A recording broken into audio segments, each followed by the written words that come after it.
ایک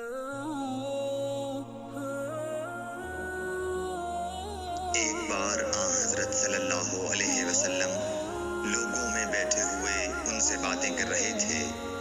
اتنے میں ایک دیہاتی آپ کے پاس آیا اور پوچھنے لگا کہ قیامت کب آئے گی؟ آپ صلی اللہ علیہ وسلم اپنی گفتگو میں مصروف رہے۔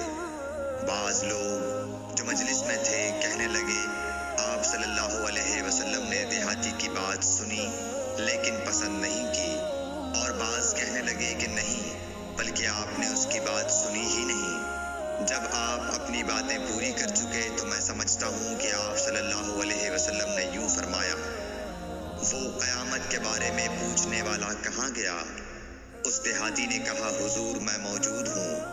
آپ نے فرمایا کہ جب امانت ایمانداری دنیا سے اٹھ جائے تو قیامت قائم ہونے کا انتظار کر۔ اس نے کہا، ایمانداری اٹھنے کا کیا مطلب ہے؟ آپ صلی اللہ علیہ وسلم نے فرمایا کہ جب حکومت کے کاروبار نالائق لوگوں کو سونپ دیے جائیں تو قیامت کا انتظار کر۔ صحیح بخاری، حدیث نمبر 59۔